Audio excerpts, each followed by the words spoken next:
you get a bonus every time Dustin wins special teams? I wish. The secret ingredient in the Dustin Hopkins smoothie that is enabling him to kick all these 50 plus? That's a good question. I would say hard work and consistency with the weekly routine. I think that's really been the difference. Block field goals, jump over the long snapper. We executed well. Everyone involved on that play, especially the guy that blocked it, heck of a job of execution, and we just saw a matchup opportunity that we liked, and those guys executed well. So what else, Bubba, went into that other than the great play there by Miles? Just everyone involved in the play. I mean, Shelby, J.E., Denzel, everybody factored in there for the matchup that we saw, and just good execution on the play overall. How dangerous is that? Because if you touch somebody, right, it could be a 15-yard penalty, right? So, do you consider it a risk calling that play? I mean, it's a calculated risk, but I had confidence in our guys. We practiced it well, and practice execution equals game reality is what a great coach once told me. How often do you practice that play? Like to actually see what it's going to look like in a game? I mean, when we have our field goal period, that's when we ran it. So we ran it a handful of times during the week. Which coach shared that with you? Bill Belichick. To Denzel earlier, and he said how excited you were to pull that play out. What was your emotion like when we got the block? I mean, it's pretty obvious, right? I think Miles said after the game that you noticed that their linemen really go low. Is that the key to calling that play? Yeah, and so, I mean, look, I coached there for 5 years. So they had a guy that didn't play in the game that had been on the other side of the line for the entire time that I was there. So we saw an opportunity with the personnel, and fortunately for us, we got really good execution from our players to get the block. just waiting to bring this out against your former team? No, I think that, I mean, Tony asked a few weeks ago, do I have any tricks up my sleeve? Everyone has them. It's just, when are you going to use them? When is the right opportunity to use them? So, look, we're always going to have things ready to go. And whenever we see an opportunity with personnel, matchups, things we like, then we'll just use them as we see it. Well, as part of that thought process, because it was a 60-yard kick, you thought the trajectory might start a little lower, or did you make that call if it was a 35-yard field goal? Not necessarily. I think that, it was, to me, it was it felt like the right time to call it. A lot of times, I'm always going to call the game based on, you can have a plan going into the game, and then that plan's going to change at some point based on momentum, how your team's doing in that instance. Things change throughout the game, and I feel like the way I call it a lot of times is based off instinct. I just felt like it was a good time to call it, and I'm glad I did. What's the name of that call? We actually called it Indy. Yeah, we called it Indy. I'm surprised it's legal to do that. And do you ever get, wonder if it won't be? No, I mean, I don't know why it wouldn't be, as long as you're not contacting the offensive line. So, We just got a report on the Seahawks special teams. they're good. They're a physical group. Their coordinator, I played with Larry Izzo in New England whenever I was a young player. Learned a lot from him. He's a good coach, and his teams reflect his play style as a player. He was a super instinctive, physical football player, and his team has kind of taken on his style of play. If Pierre is playing a lot, or even running back 1B, can he still be the kick returner? We're looking at some other players there, but he's an option for sure still. Yep. That's the state of the return game it seems that every week it's been changing the personnel. Yeah, I mean, look, we've had some injuries. We've lost some guys to bigger roles offensively, obviously with Jerome. So as the roster changes, we have to adapt, and I think our players have handled it pretty well. Dustin said that he's always felt that he could consistently hit those 50-yard field goals. He just maybe didn't get the opportunities early in a season with different teams. For you guys, what made you confident early on to let him go for those longer ones? I mean, we've seen it in practice. We've seen him have the accuracy, the timing, the accuracy, the elevation, everything's been good in practice, and he's done a good job of, like I said, you take it from the practice field to the game. Rarely do you see, a play not work in practice work in a game. So you need to be able to do it in practice and then take it to the game on Sunday. So our guys in all of our units have done that in a pretty good way.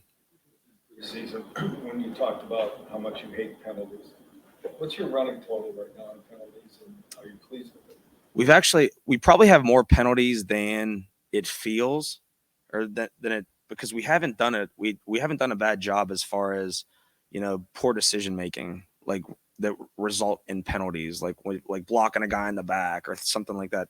We've had a couple, like, not to say dumb, but we've had a couple like dumb penalties. Like we had a delay game at the end of I think it was the San Fran game, maybe, that, it didn't hurt us there. Like last week, Tony jumped off sides, which we actually turned into the league, and it was illegal.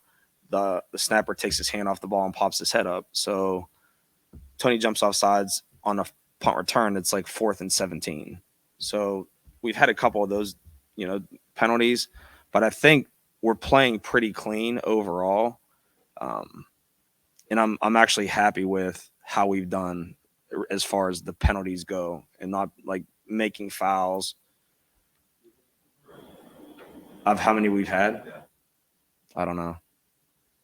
Honestly, because how I see it is like, are we really hurting? Are we hurting the team by making a bad decision and blocking in the back? That's going to give us a poor drive start. We haven't really had that, so you haven't really seen those at the end of a play. It's really been like almost like pre-snap to a degree. Sean wants to know, do you feel on special teams that you guys have to, really step it up even more so and create great field position, returns, and make those kicks and do everything? I would never really say that. I feel like every week we're talking about controlling field position, regardless of who the quarterback is. We always want to give our offense the best drive start possible, our defense the best drive start possible to succeed. So, everyone's got to do their job. Our job is to do as best we can to give the offense the best field position.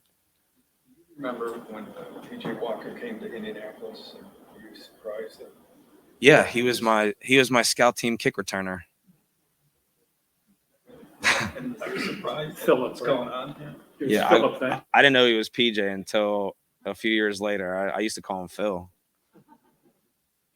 So are you surprised that what he's doing in the ends of games? I'll say this, and there's guys on our team that have said this as well. Like Phil, PJ Phil.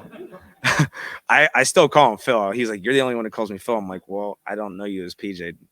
Like, you don't call me, not Bubba." But no, I mean, I think the kid's like, he's just got that gamer in him. I think he does. He's an instinctive football player. He makes plays with his feet. He's got a strong arm, and obviously, he's done a good, since he left us in Indy back in whatever that was. I think 19 was his last year there. I mean, he's done pretty well. So I was when I found out we were going to get him here, I was excited to have him. Dustin, I know he talked about too that he feels like since he got here, it's been kind of like this collaborative process almost, especially in practices and you guys asking him what he feels like he needs to work on and that part of it, I guess, how much is that a part of your coaching style? How have you developed that and that collaborative process? I think that for me, I always want to try to make the specialists as comfortable as possible, to a degree. I like them to do what they want to do. And I'm going to be there to supervise and obviously give my input and feedback. But I want him to, if he doesn't want to hit a lot of balls and it's going to be better for him in the long run, like that's what I want. One more question about those penalties. Every special teams coach tries to tell their players, don't hold, don't block them back. But yours seem to be more successful. So why is that? I hit our guys on it every week, every Friday. I mean, I'm hitting them on it nonstop. I show things from throughout the league, poor decision making, understanding the roles, how the officials are calling the game. So I feel like our guys have a good awareness and understanding of how the officials are calling the game and what not to do. And then just making good decisions. Back to the Phil Walker. So I showed a clip of him from Indy as a kick returner a couple weeks ago in my Friday meeting as well. I was the only guy on the team that could do what he did. Or do you have other guys that could do the standstill, jump over everybody? I don't know. I'm not sure, but Tryouts or anything? we didn't have any tryouts. I knew that we had a good guy to do it. But yeah, well, we're always going to have, an idea of someone's skill set and who can potentially do one of those things. So most coaches will do that, but everything I do is, I feel like, is game plan specific to the opponent. I'm going to try to put my guys in the best spot, the best matchup to match up against the guy. I don't want to put a guy in a spot where I'm asking him to do something that he can't do or that he can't win in a matchup. Which Friday meeting that was that you showed that clip with Walker? Which Friday meeting it was? Friday was. Yeah, I think it was actually a Saturday meeting. I started on a Saturday, maybe like 2 or 3 weeks ago. Yeah. Seattle's in a place that the Browns typically, play at regularly, but what makes it a challenging place? What are you expecting in terms of conditions, in terms of for especially for a guy like Dustin? So I played in San Fran for 2 years. We played there a number of times, including the loudest game I've ever played in the NFC, played or coached in the NFC Championship in 2013. To me, it's the loudest stadium in the league. It's hard to play there. The crowd is definitely an impact, and we have definitely prepared, and we are preparing our players to handle the noise, both on offense, defense, and in the kicking game. It's a fun place to play. It's a fun place to coach. Great environment. So our guys should not be surprised when we get there and understand how loud it's going to be. Like, it's going to be loud. So we're trying to do our best to prepare them for that. The clip of Phil, was that to make fun, or was there something special about it? It was. He was literally my scout team kick returner for most of the season. So I was just making a joke that he was starting in the game. It might have been the first game he ended up coming in, and yeah. He was a returner. He was good. Guys were shocked that he was actually the kick returner. And then I told him that I showed, and he laughed, obviously. So. Well, another question about Seattle. Jason Myers has been one of the more consistent kickers for them for a long time. Yeah. I'm not asking you to give away state secrets here, but when you evaluate when a unit for example, the field goal unit is as efficient as they are, where do your eyes go first? Are you looking at something on the line? Are you looking at the snap? How do you evaluate when something goes so well like that? Yeah, you look at everything. I mean, with the field goal operation, it starts with the snap, the hold, and the kick. You're looking at the protection. He's definitely been an effective kicker. He does a good job. He gets good elevation on his kicks. He's got good timing and tempo to the ball. Larry's done a good job with him out there. And he's definitely been a weapon for them. And the punter's a dude too now. Michael Dixon, he's a real deal. The only time the Colts have lost with the roof open, the window closed. Is that right? Yeah. I told you guys it was going to be open though. And it was it was not warm. It was not on our sideline. It was not warm. Over in the sun, it was a little bit. Thanks. Yeah.